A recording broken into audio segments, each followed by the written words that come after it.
Hey, folks, thanks for joining me today. I got a really great show. It's with Matt Steady. He's a musician out of Leicester, England, the UK. Love talking to people over there. The only thing is that we have to deal with our time change differences. It's British summertime over there. So that gets a little bit tricky, but we hooked up and it's been fantastic. We had a really great talk. And speaking of summer, wow, just the hottest one I could ever remember. We just had July 4th not too long ago, and definitely I can believe it was the hottest day, maybe ever, at least for me. I don't know. It felt that way. Did my road race, which we do here in the ATL. Had a great time, probably the most humid road race that I was ever in. And hopefully I won't have to feel that way again, but slog through it and did all right. Did all right. It was a really great time. Then I heard like later on with that road race, I was already almost home, and they said that they had to end it early because there was some lightning within a 6 to 8 mile radius. There's kind of a thing there. If they get that, they detected on radar that there was lightning not that far away from the event that they have to call it off. The very first race I did was 8 years ago on July 4th, and it rained, and there was a little bit of lightning that day as well. They delayed that race by about 30 minutes because there was a crack of lightning not too far away. You don't want to mess with lightning. Trust me, I do not like it. You might think it's really pretty and everything, but I've had it strike pretty close to my area here, my home. And I'll tell you something, it's pretty scary. It could do a lot of damage, especially this beautiful electronic equipment, much less your home structure. It's terrible. And I've seen it, I've seen the results of it hitting houses and stuff like that. So you just never, ever, ever take lightning for granted. That is for sure. I've become kind of crazy about it. First time I actually saw it strike in the back of somebody's house, probably about 40 years ago or so. I saw that happen. I thought it actually hit the house, but it hit the lines behind the house, but the sparks flew up over the house. I called the fire department. They were a bit grateful. They couldn't do anything with the lines. It didn't cause a fire, but they had to sit there and wait for the electric company to come by to deal with those lines because they thought any spark could start a garage fire because the lines were on top of a garage. But anyway, that goes back to the early 80s. I don't want to give the old age away too much here, but feeling good, feeling good. And I felt really good about my July 4th race. And so anyway, enough about that. Here is my talk with Matt Steady. He has a new release out, an amazing guitarist who is influenced by a whole bunch of different people there over in the UK, Great Britain, UK, England. So enjoy. It seemed like you were kind of busy there in the middle of a project. Oh, always. I was just practicing a few licks on the guitar before while I was Always waiting. creating, right? I was listening to a radio show, and I kind of let your hands go while sometimes practicing works quite nicely when you're not actually concentrating. If that makes any sense. If it's Got a repetitive. nice that's very good. So how is it going there in you're in the afternoon? This is British summertime for you? Yep, 2 o'clock. I've got an hour before I go and pick the kids up. Nice. Yeah. I'm Sounds all very, yours. very busy. Yeah. Yep, Very, very it's good. very, very hot here today. So Wow. yeah, just been for a walk to and the post office to post some parcels, and yeah, I'm proper sweltering. Oh Cheers. gosh. Yeah, and the air conditioning isn't very big over there from what I hear. No, you wouldn't use it very often. Yeah, it gets quite costly, I'm sure. And then I'm sure with the energy bills Yeah, throughout no that. kidding. But Yeah. we're in this kind of vast, rambling Victorian house, otherwise known as a money pit, to basically fit all the children in. But the walls are, a foot and a half thick. There's no cavity insulation or anything like that. So when it's cold, it's cold. But when it's hot outside, it's a little bit cooler inside. So a bit like a cathedral, living in a cathedral, really. Yeah, pretty architecture over there. Here in the States, you have to really dig to go find a decent architecture. Oh, there's a mix. Some Yeah, yeah. Some things I just don't know what they were thinking. I'm in the Atlanta, Georgia area, and they tried getting very modern here back in the 70s, and that stuff didn't date very well. there's a lot of 60s and 70s here that didn't date very well either, but there we Yeah. go. So you got a great new release out. That's how I stumbled on you. How did that all come about? What was the inspiration for it? To be honest, we've had quite a couple of years of it. We started fostering a couple of years ago. Well, we had done it quite a while, but we returned to it after doing some adoptions. Um, we've this year has just been crazy. Really, we've had some really happy, wonderful times, and some really sad times as well, and some really tough stuff to get through. And I just found that whereas on the last album lyrics just flowed, this time I had a lot in my heart I wanted to get out, but I didn't have any words to really express it.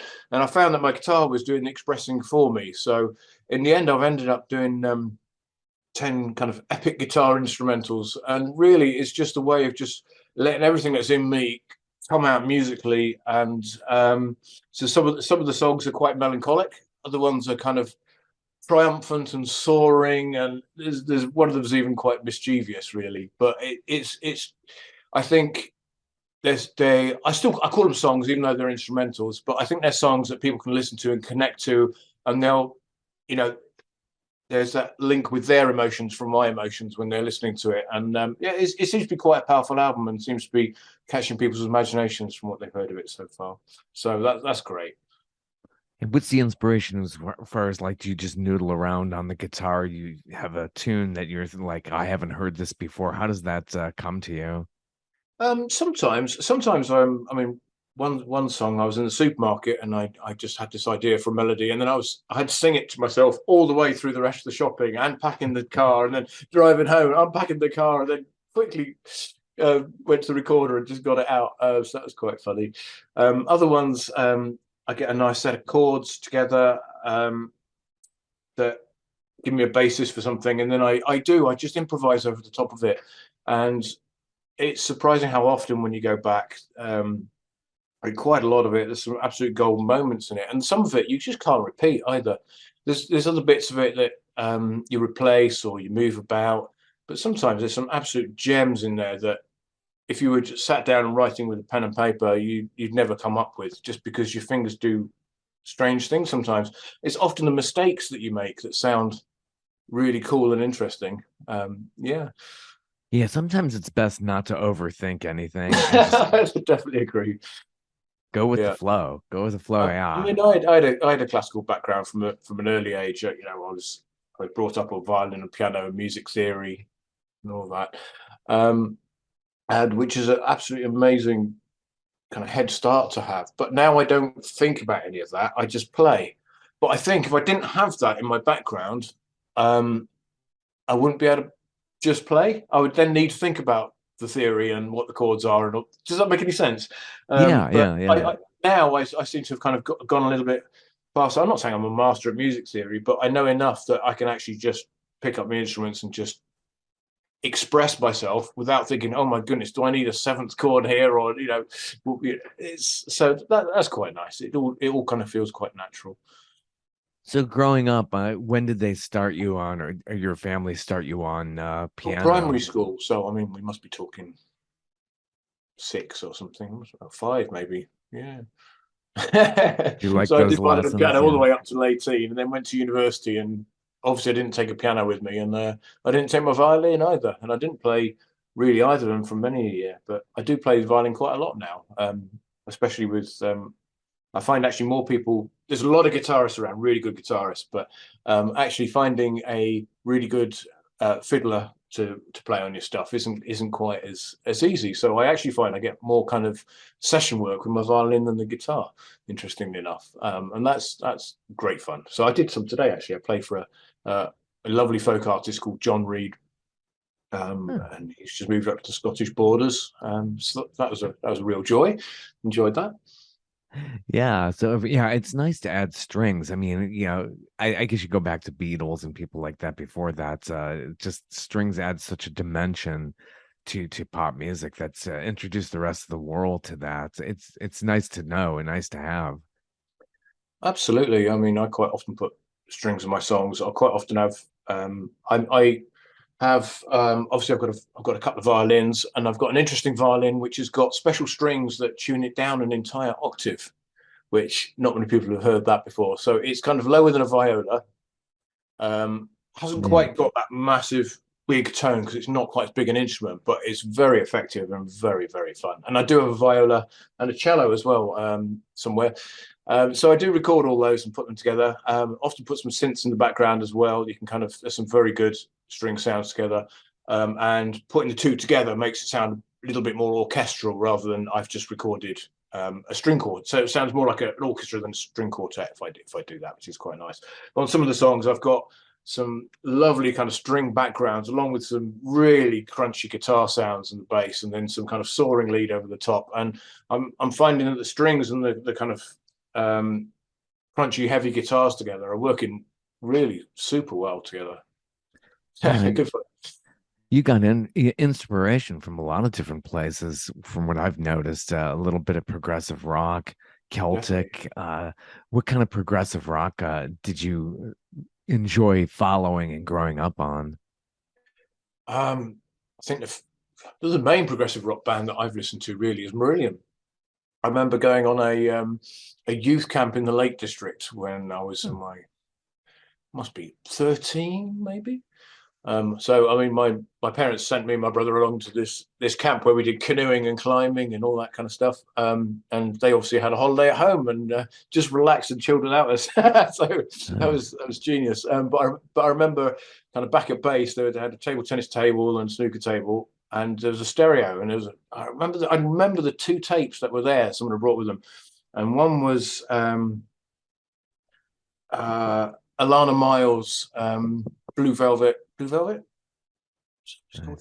nice. And the other one was Marillion Clutching at Straws, and I just hadn't heard anything like it in my life. It was amazing, and I promptly went out and bought it when I got home on cassette, of course. And I've been pretty much listening to them ever since. They're a very different band now than they used to be, but they do some fantastic stuff. So there's definitely a bit of that in there for sure. Yeah, your track "Deep Calls to Deep" is really haunting, and it kind of reminded me like of a Pink Floyd-ish kind of vibe to it. It's very deep and haunting. I really enjoyed that, and then the video, which has some really interesting imagery in that. Yeah. It's I can't say that I kind of went to space and videoed it myself. You know, it's a lot of it is stock footage. You know, but with along with me recording on my camera, playing and putting it all together. So yeah, it's good fun. I think the video came out really well. The kind of space scenes kind of provides a little bit of air of wonder when you're watching. And I do find that these days, if you want people to listen to a track, it's very difficult. People don't have 5 minutes Mm. um, to listen to a track, it seems. And a lot of that is because we do quite a lot on the computers and the phones, but not often with music with sound on. So Yeah, that's people kind of the sad scroll down thing. Yeah. Facebook, but you know, very rarely will stop and actually listen to a 5 minute track. But occasionally they will watch a video. So I've actually found that very helpful this time. But for my music, really, that song didn't even get started for about a minute and a half, does it? So true. So really, you know, I am after the people who can actually just sit down and appreciate a 5 minute song and just think, you know what, I'm just going to listen to this now. You know, have a cup of tea or a glass of pop or whatever it is you're going to have, and kind of dedicate yourself for 5 minutes just to go, wow, yeah, that's what I needed. So yes, it's never going to get in the charts, that's for sure. But the people that do take that 5 minutes out of their life to listen to, it seems to be affecting, and I'm getting some absolutely lovely feedback from it. And interestingly enough, I'm getting a lot more kind of varied listeners this time. I think whereas not quite so folky, I think it's kind of opened it up to a slightly different audience, which is nice. It's always nice to have new ears on your music, isn't it? Yeah, do you track where you're getting streamed? A lot of artists seem to be somewhat consumed with that, like, oh my gosh, I'm getting streamed in Argentina or somewhere like that. If you're looking at your statistics, or that's just like, I don't have time. I just got to sit here and create. No, I'm not that fussed to be honest, but because of the way that I mean, it's kind of dirty word marketing really, but as an independent musician, I'm the only person who's going to tell anyone about my music. Yeah.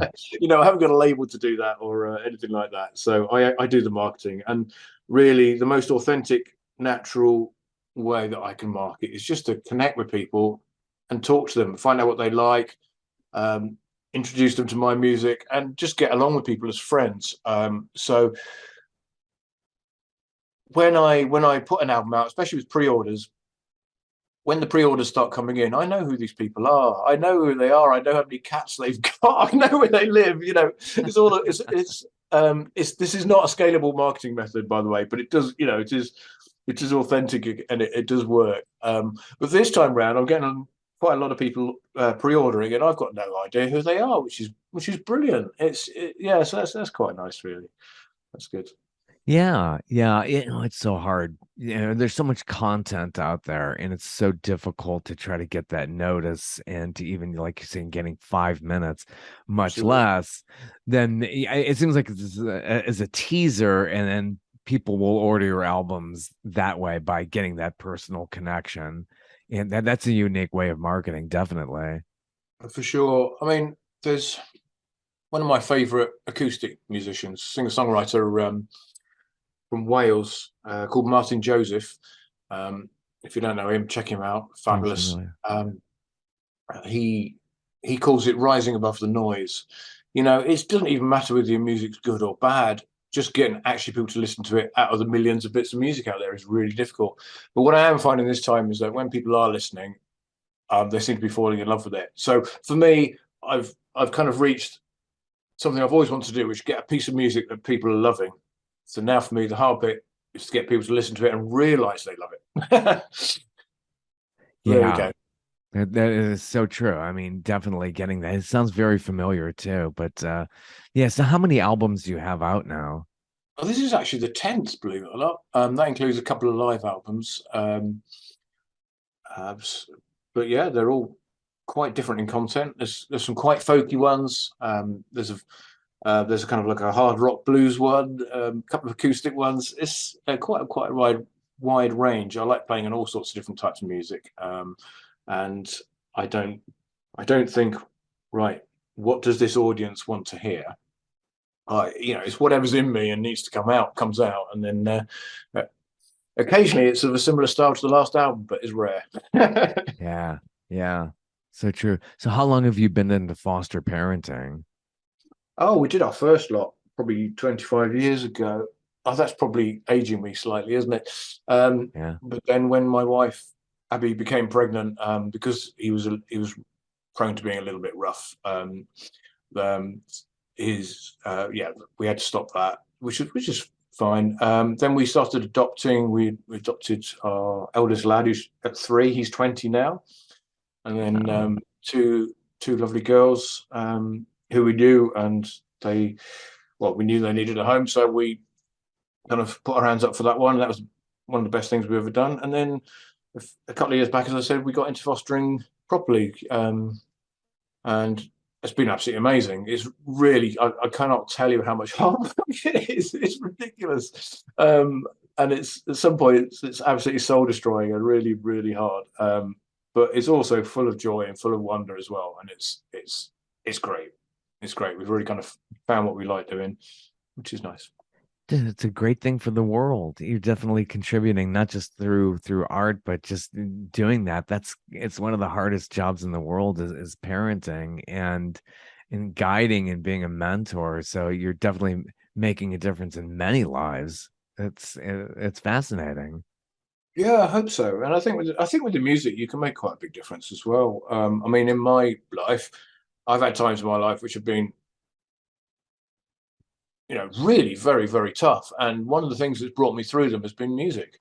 I mean, I remember one particular album, Gretchen Peters' Blackbirds album, which is absolutely fantastic. Again, highly recommended. And I just remember we'd actually had a death in the family, and I had to. I was driving down across the country to tell my mum. So it was pretty tough, and it's one of those journeys that I kind of wanted to get over and done with, and I just never wanted to end because I knew there was a destination at the end of it, and it was. But I just bought this album and I put it on, and it just seemed to say everything that I didn't know how to say. It felt like Gretchen Peters had just somehow got into my heart and was singing what I needed to hear, and it was amazing. And I played that over and over for about 6 months, I think. And I think music can be very healing. Um, it can be inspirational. It's uplifting. It can cry with you. It can sing with you. It can laugh with you. It's magic. And I think whatever kind of, if you need it to amplify your emotions and mood, it can do that. And if you need it to start healing and moving towards a different type of emotion, it can do that too. And the thought of being able to do that for other people is fantastic. It's fantastic. And occasionally you just get a bit of feedback. Someone sends you a message and say, I really need to hear that bit of music today. It did this. And you just think, oh, it's all worth it, isn't it? But Yeah. generally, I try and make music that heals me and affects my emotions. I don't think too much about how it's going to do it on anybody else, but I figure if it moves me, it'll probably move somebody else listening to it. Yeah, and it should. It should. I think that's how you get your best work. A track like Foundation, which is just another one that's just mesmerizing. How did that come to you after a while? Again, it really was noodling. In that case, I was fiddling with different guitar tones. I find quite often if I just twiddle a few things, find a different sound, find a different drum beat, find a different speed, find a different instrument that to put some chords on or something. You just find something different, and then you play your guitar, and just something different happens, and you think, I didn't even know that was in there. Where's that come from? So I sometimes I struggle just to think, here's a tune. I kind of need something to bounce off. So, for instance, one of the tracks on the album is called Reed, and funnily enough, the John Reed I was talking to you about earlier, he Yeah. he sent me it's just a very simple bit of keyboard, kind of very atmospheric keyboard. It's incredibly simple. He sent it to me and said, "Oh, see if you could do something over the top of this." So I put it there, and then we've just got this epic track over the top of it, and to be honest, you can't even hear the keyboard for most of it because I've just gone all over it. There's all sorts of other stuff. You can hear it at the beginning, but without that acorn, the oak tree wouldn't have grown. And often I like it if I've just got something different, just puts my mind in a different place, I think. But quite often your fingers just walk, and you don't really think too much about it, do you? Well, I don't anyway. So where do you record? I record in here at the moment. I'm in the front room of the house here. Wow. We've got quite a lot of rooms, as I said, because we've got 10 people living in the house at the moment, Oh my and goodness. all the children have to have their own separate bedrooms. So I mean that this is vast, sprawling Victorian money pit, as I said. Um, Yeah. but I'm in this room here between the corridor and the laundry, which is possibly one of the most heavily used rooms in the house. So it's basically a thoroughfare. I have people opening that door, wandering across there, opening the door, and then put the washing on or going to find a pair of socks all day long. It's so hard to concentrate. But yeah, I'm in here. But to be honest, I could do it in a cupboard if I needed to. It's wonderful because these days with the internet and having all your contacts, you can send people music, they can put it on, they can send it back. It's very, very freeing. You know what I mean? You could do it in a phone box in the Outer Hebrides if you needed to. Um, it's amazing. Yeah, that's really true. You could Very record lucky. anywhere because of our technology now. Digital, it's smaller, you could take it with you. So are you the one who records and do all the mixing, or you're just hand that off to somebody else to deal Oh, with yeah, that? I'm an independent musician. I can't afford people to do that. um, the My drums are done by Tel Bryant, who's a very accomplished, um, world-class drummer who I'm very lucky to get the time from him to um, go on my albums as well. And he records all those and sends them across to me. But I mix those. I mix I mix everything here, put it all together, and master it. Um, yeah, so I try and do most of it myself, really. Apart from the cost thing, which it doesn't make any financial sense to give it to anybody else, to be honest. And it's also a learning thing and about an ownership. It's all about ownership as well. The one thing I'm not doing this time, I'm doing vinyl, which I've never done before. Ooh, It's yeah. financially stupid because it's so very expensive. I probably won't ever make the money back on it, but it's a bucket list thing for me. I want to do a vinyl release, so I'm going to do it. And I thought this is the album for it. It's short enough to fit on one record, which is a good start because not all of my albums are. Um, and I think it'll be really nice. But the one thing I'm not doing is I'm not doing the vinyl mastering because I want to be able to get those records back and they be great. And if they're not great, I could say, right, go away and fix it. Whereas if I've attempted to do the vinyl mastering for the first time, they might say, well, it's because you haven't mastered it correctly. Or it doesn't mean I just need to hand that over to someone else and go, I need some vinyl, please. Yeah. But that's very, very exciting. I'm really, really looking forward to having some vinyl records. It's something I've always wanted to do. And yeah, finally getting around to it. Yeah, there's nothing like it, like holding that vinyl and having the artwork with it and to really get that feel for it. Yeah, digital is kind of taking that away, especially when we Yes. went to MP3 and streaming and all of God. that. I mean, I've got fantastic memories of records. My dad had a lot of records, and used to have them in like a case. So you'd click, lift the lid, and you get smell of records coming out of it. And you pick one up, and there'd be static electricity as you pull the record out the sleeve. This, hiss, crackle, then and it forced you to listen to an album. You weren't skipping tracks here, there, and everywhere. And now when I listen to the kids listen to their music on playlists on Spotify, it's rare to get through about 30 seconds of a song before moving on to something else. And it might be entertainment, but it's not art. It's not music when that happens, really, is it? So Mhm. yeah, I think it's a bit sad that they haven't grown up with records and cassettes and things like that. But there we go. Yeah. Did you grow up in the countryside in the UK? Where exactly were you at Oh all the gosh, time? all over the No. place. My parents were actually missionaries with the Salvation Army. So at the age of 2, I went to Rhodesia, which Oh, changed into Zimbabwe. And we came back when I was 6. I think that was about their third tour of duty. Um, and so I've got some memories of that, good memories of that. Not a huge amount because I was obviously quite small. But when we came back, my dad was in district audit and we moved around every few years, really. So I've lived uh, in some cities down south, up north. But we did one of the lovely houses we had was on a small holding. We had 13 acres and some cows and horses.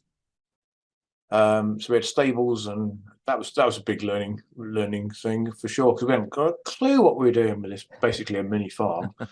So we had to learn how to do fencing very quickly. I remember I've chased. We used to get a call saying the cows are on the way to the motorway, and you'd that have to go and try happens, and round yeah. them up. Um, Could oh, get that was dangerous. great. So we're in the countryside here. We're in a little village called Narborough, and it's just big enough to have a vaguely useful shop and a post office. Um, and it's small.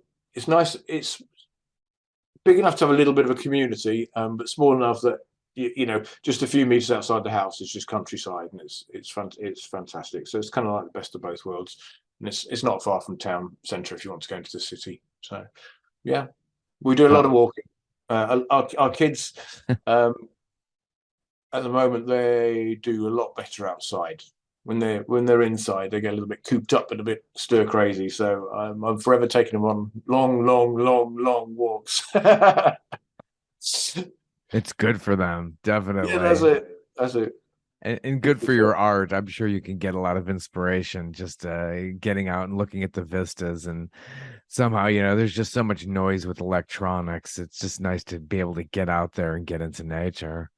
It is, and with the kids, it's absolutely wonderful to see them. I don't know, stroking the horses or looking at the flowers, or bird, trying to work out what birds they are, and it's you just think that's what being kids about. You know, the screens are great, telly's great, um, iPods are great, and tablets, and they've all got their times. But when they're at their most natural and their happiest is when they're outside. It's great. Yeah, for sure. Speaking of screens, your website is pretty good and interactive. You got some interesting things on there. How you Oh, could thank you. recreate a photo shoot with glamping and all of that. It's called glamorous camping. If That's you it. recreate that, yeah, it's neat. That's really neat. And then something called yomping. I've never heard of that. Oh, yomping. That's just walking up and down the hills. That, yeah, Okay. bit of a silly expression, but yeah, that's what Yeah. yomping is. It's always nice to learn new things like that. And you're into the organization called Open Hands. You got a certain percentage that goes to that Certainly on am. Can you sale. just bear me 1 second? Oh, I'm sure. really apologize. Sure. 1 second. Absolutely. Always a little break here as we do this sometimes. I rather just chat here than rather have to do some editing, which I do quite a bit of. But once again, we are with Matt Steady over here in the UK. I always like Oh, to try to geez. The tell the postman was audience. not going to go away. I was last interview I did, some deer got in the backyard of my Oh, my guest. The goodness. dog was going crazy because No way. the dog thought, oh yeah, there's some other dogs with some spots on them, not like a Dalmatian, but they had Yeah, yeah. how the fawns are. Well, we've got chickens and ducks in our back garden, and we regularly have pheasants and hedgehogs, foxes. Wow. So you've got to keep the foxes away from the chickens, of course. But yeah, it's quite countryside from that. I've completely lost my train of thread. What were you asking me? We're just talking about yomping and then how 10% of your profits go to Oh, open Open hands. Hands. Yeah, Open Hands is brilliant. They are a charity here in Leicester. It started off basically providing food parcels for the homeless and doing like a soup kitchen. So basically feeding them um, nice meals every week or so. But it's grown into so much more now, and they do hygiene parcels for people when people move into council flats when they and they've literally got nothing. They'll go and set them up with a whole bunch of furniture. So basically anyone who's in need in Leicester for whatever they need, basically can go there and get some kind of help, whether or not it's with filling in official forms when English isn't their first language, or if it's childcare, or if it's learning English, or there's so many things they do now, and it's absolutely brilliant. And the thing I love about it is because I know the people there. I know that every penny that you give to them goes directly into helping someone. It doesn't go into a load of marketing and um, TV adverts or anything like that. It just goes straight into helping people. It's the most practical um, thing I've ever found to actually give you money to, and it actually makes a difference. So yeah, I heartily support Open Hands. They're brilliant. Yeah, that's really a huge problem worldwide. We have a huge homeless issue here in the U.S. So yeah, if you especially on the West Coast, because word gets out that the weather's really good, so you can flock over there and set up tents, especially Los Angeles and going up to San Francisco. Well, we got issues here in the Atlanta, Georgia area as well. It's and we have a lot of different organizations here too. So that always piques my interest when somebody's trying to make a difference for the homeless. It's a really wonderful thing. So yeah, I mean, over absolutely. here, I mean, we got there's the homeless certainly need help, but there's a lot of people who aren't homeless that are still in absolute dire straits over here. It's really tough times for a lot of people, and there's a lot of professional people that end up coming to the food nights because their mortgage is so high, the utility bills are so high, they're getting paid, but it's all going into that, and they've got nothing left for food. And it's there's people struggling all up and down the kind of range of people and incomes, and so, yeah, it's just tough times for a lot of people at the moment. Yeah, it really is. It's sad. And hearing about professional people, it's just that's really scary. that you hear you were working so hard, and then you're dealing with all the pressures of modern society, and then inflation is really tough everywhere. Yeah, for sure. It really is. Wow. So your new uh project is out there. It's Presence. And That's right. So it's in pre-orders at the moment. There's two of the tracks released, probably with the third coming up shortly. All the others are recorded. I'm literally at that last point where I'm just thinking, does it need a slightly bigger gap between the next song? And just checking the volume levels of the tracks to make sure they're vaguely comparable. But at lunchtime, I went for a walk, just putting it on headphones, and I kind of picked up a kind of couple of tiny things, but really, in all honesty, it's there now. So it will be out fairly shortly. So yeah, it won't be out. I've still got to order the CDs and the vinyl and wait for them to turn up and all that. So it won't be out to general use for a little while. But if you get your pre-orders in, basically as soon as it's done, you get sent the digital version, and as soon as the CDs and everything actually arrive on my house, then I package them up and send them off. So if you want to be first in the queue, get your yeah. pre-order in. Yeah. You're doing it all. It's just really just admirable to see somebody be able to just from start to finish. It's just and you can do that these days, but it's work and time, definitely. Certainly is. You have to be an accountant and a marketer. You have to Oh, be a postman. You have to be an artist, a graphic designer. It's the amount of skills you've got to do. You can get people to do all of these things, but if you're trying to actually make half a living on it, you can't afford to do it. You have to learn all these things. You have to be self-sufficient, and you have to do it, and you have to do it yourself. And you learn an awful lot. It is very cool. yeah, yeah, But it also definitely. means you don't do as much time on the music as you possibly could. Yeah, that's the thing, and big time artists, I'm sure they're like, no, this is all I do. They can probably be kind of divas after a while too. Once you get that success, we know who they are. Plenty of them out there. But yeah, it's just really great. And it's organic. You're able to do it all. So you got a great catalog. Where can we find everything that you can do and make all these pre-orders? You're on the net at what website? Mattsteady.com. So MATTSTEADY. So slow and steady. And Yeah. Matt with two T's. Mattsteady.com. And Yeah. I'm on Facebook and Twitter and all that. Feel free to send me a message. I speak to anybody who speaks to me, like having a Yeah. good chat. So yeah, All the way from Leicester in the UK. That's really amazing. How far are you to London? about an hour and a half Not too bad. on a good day. Much more on a bad day. Do you have to drive there, or are there trains that can take you there? You can go by train. If you're just going to go for a concert at the O2 or something, you just drive down and get in the car park. But if you want to go into the city of London, you'd probably get a train. Nice, nice. Yeah, I don't want to worry about a car half the time. I'm sure petrol is probably a little pricey there as well. It's not as bad as it was. It did get Yeah, ridiculous. I'm sure. Yeah, I've seen those prices. I was in London ages ago, and I was like, yeah, I just took the trains everywhere. It's just far easier for me.